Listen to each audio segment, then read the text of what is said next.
Y continuamos aquí en Alta Política. Muy buenas noches, Javier. Buenas noches, Andrés. Después de escuchar el panel que me presidió, realmente estamos asistiendo a una desintegración de un país que crecía a tasas chinas, que prometía realmente un bienestar a todo un pueblo. Vemos que hay una realidad que contrasta terriblemente con esto. Vemos que hay una realidad que hace que haya cada vez más pobres y cada vez menos ricos. Y ese contraste es algo que es la consecuencia de un proceso. Es decir, hoy mirando para atrás nuestra historia, por ahí tenemos alguna capacidad de comprensión de algunos hechos como los de los años 70, algunas cuestiones de 30 años para atrás. Para comprender lo que está pasando hoy, nos vamos a necesitar 30 años de mirada del futuro para atrás. Yo creo que en estos momentos el consultor Adrián Sarbucci, que hace un análisis internacional de lo que está ocurriendo en Medio Oriente y lo traslada a América Latina, es para que lo escuchemos. De allí que, señor director, si es tan amable, podremos poner en el aire el video que teníamos programado para hoy. ¿Sería un error pensar que hubo globos de ensayo, como decimos en nuestra sociedad, en Latinoamérica antes de trasladarlos al mundo árabe? Hay que hacer un poquito de tomar la perspectiva histórica. Es un error pensar que, por ejemplo, Estados Unidos y Gran Bretaña, de un lado, y la ex Unión Soviética eran auténticos enemigos. Por algo fueron aliados durante la Segunda Guerra Mundial. Y en esa pseudo-enemistad, para poder mantener el equilibrio tan injusto, pero por lo menos estable, del mundo bipolar, de Estados Unidos de un lado, la ex Unión Soviética del otro, se hacían, digamos, trabajaban como trabaja el que pedalea en la bicicleta. Uno pedalea una vez y el otro pedalea el otro. Y la experiencia, una de las experiencias principales fue la de la República Argentina, donde un país naturalmente pacífico, donde en la Argentina, en la sociedad argentina no hay discriminación, todos vivimos realmente en una forma muy pacífica y conjunta. En los años 60 y 70 se introdujo artificialmente la guerrilla comunista. Se introdujo con una violencia inusitada, el Ejército Revolucionario del Pueblo, las Fuerzas Armadas de Liberación, etcétera, que generaron enormes actos de violencia orientados contra especialmente los uniformados, las Fuerzas Armadas, las Fuerzas de Seguridad, y que fueron el inicio de lo que fue una enorme, prácticamente guerra civil dentro de la República Argentina. Sí, también del otro lado estaba la AAA. Claro, que venía dirigido desde Habana, Moscú, y también desde el lado de París ideológicamente. Pero la reacción contra eso también venía dirigida desde Washington, la Escuela de las Américas. La Escuela de las Américas, la tristemente célebre Escuela de las Américas. Jorge Rafael Videla es un producto directo de esa guerrilla.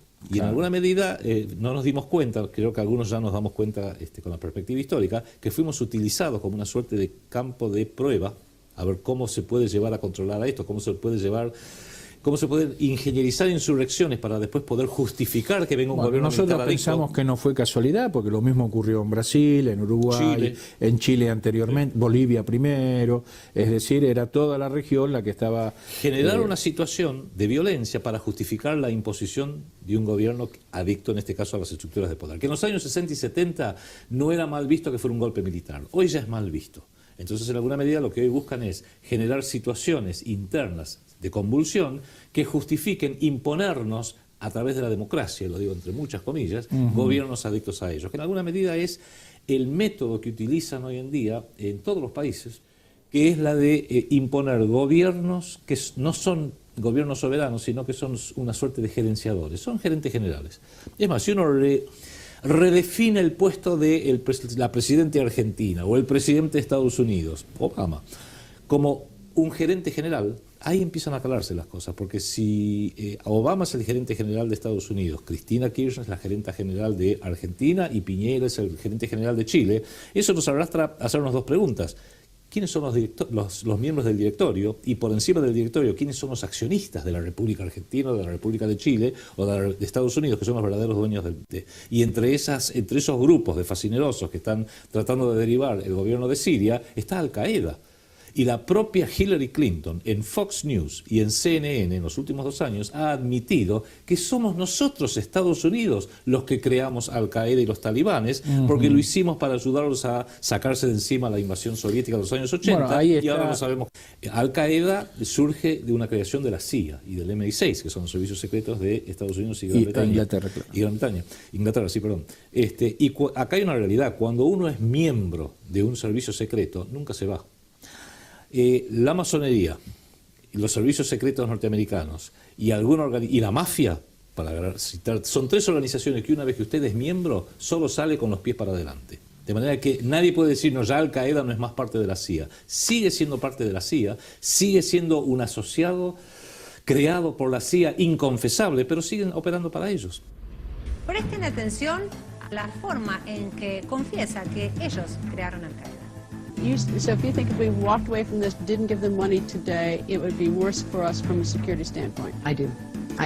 We're building a relationship that just did not exist. I said in our last trip when you were with me that we had a huge trust deficit, in part because the United States had, to be fair, we had helped to create the problem we're now fighting. How? Because when the Soviet Union invaded Afghanistan, we had this brilliant idea that we were going to come to Pakistan and create a force of mujahideen, equip them with Stinger missiles and everything else to go after the Soviets inside Afghanistan. And we were successful. The Soviets left Afghanistan, and then we said, great, goodbye.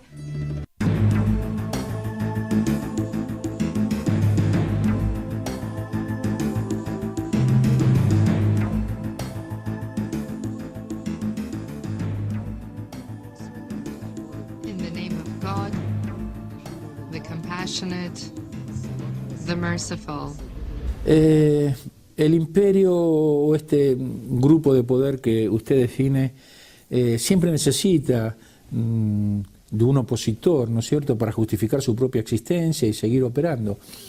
Pero este opositor no surge naturalmente, por lo general es elegido por ellos. O es creado. Y es creado, claro, el caso Al-Qaeda, por ejemplo. Pero, ¿por qué el Islam? Yo creo que eligen al Islam, al cual le endilgan todo esto del terrorismo fundamentalista y todas estas mentiras, porque el Islam tiene 2 características que son inaceptables para esta estructura de poder. En primer término, es profundamente religiosa. Y el hombre o la mujer profundamente religioso tiene armas y tiene fuerzas para poder oponerse en esta lucha material que no lo tiene el hombre ateo, que es la mayoría de la gente de Occidente, que lo sepan o no son ateos, no son creyentes, están inmersos en el mundo de la materia. Con lo cual, no hay nada más peligroso que tener que luchar contra gente que tiene una profunda creencia en Dios porque están dispuestos a dar su vida por una causa. En 11 meses han caído 4 dictadores: Ben Ali en Túnez, Mubarak en Egipto, Gaddafi en Libia y Saleh en Yemen. ¿Le pasa desapercibido el movimiento actual en Medio Oriente, mal llamado, según nuestra concepción, primavera árabe, o lo estudia en detalle? No, lo estudio en detalle, uno por interés propio, porque creo que hace a lo que es la estructura de poder del nuevo orden mundial que ha elegido por distintas razones, algunas simples, otras más complejas, concentrarse en un ataque generalizado contra el Islam como religión y contra el mundo musulmán en general como cultura, como religión, como todo.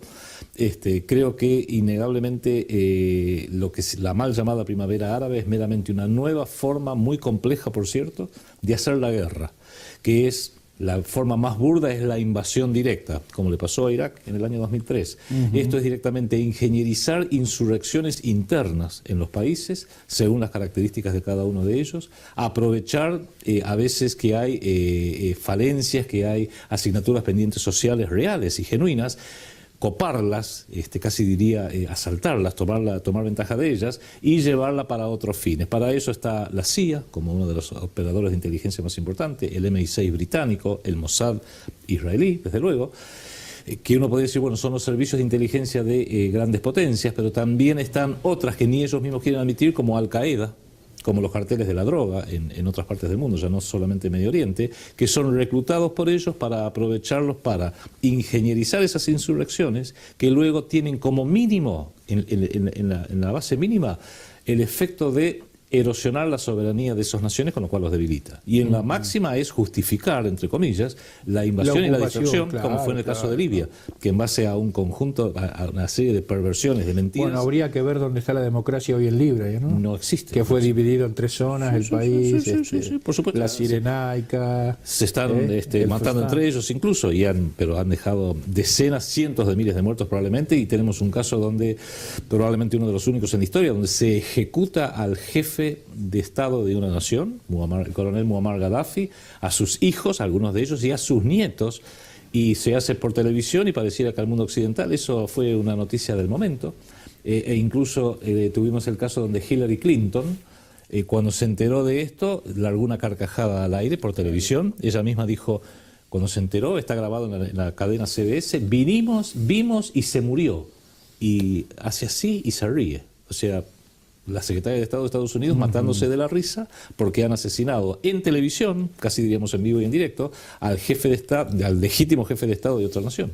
Hoy en día la guerra se ha hecho un sistema sumamente complejo que ya no abarca solamente lo militar, sino por supuesto lo militar en última instancia, pero también lo económico, lo político, lo mediático, la guerra psicológica, que es la capacidad de confundir a la gente, de desorientarla, de mentirle, pero que la gente creyendo que le están diciendo una verdad que por supuesto no es. Antes eran estados contra estados, ahora son un conjunto de organizaciones, algunas son estatales, otras son privadas. Hoy en día ese poder ha quedado privatizado, está en manos de entidades privadas que controlan las corporaciones, controlan la banca, controlan los multimedios de difusión, controlan los gobiernos. ¿Controlan al gobierno de los Estados Unidos? Controlan los gobiernos, sí. Es más, no creo que sea algo conspirativo, sino que tiene nombre, apellido, domicilio, etcétera.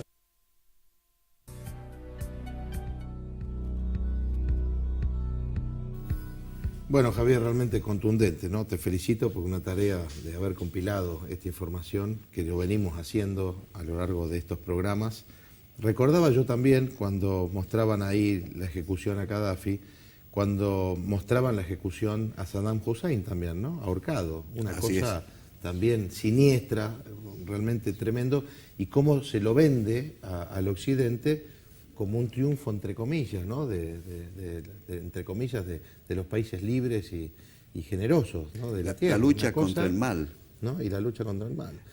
Realmente la interrelación que venimos haciendo en estos programas de la situación por la que está atravesando el mundo árabe y Medio Oriente, con lo que pueda ocurrir en Latinoamérica, tomando las palabras de Sarbucci, esa primavera árabe que se describe y que de manera horrorosa está ocurriendo realmente todos los días en una parte de nuestro planeta, hace de que tengamos una alerta muy fuerte en cómo será la primavera latinoamericana que nos están fabricando, y que por nosotros estar inmersos en la cotidianeidad de toda la abrumadora artillería televisiva y de medios de información que realmente nos deforman una realidad desde un INDEC con un 6 pesos como menú a toda la situación por la que atravesamos, cómo se nos estarán ingenierizando para que en estos momentos el Imperio Británico mande su más sofisticado destructor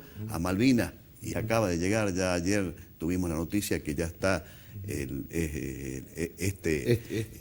última nave sofisticada amarrada en Malvinas. O sea que realmente hay unos hechos concretos del programa imperial que se cumplen a rajatabla.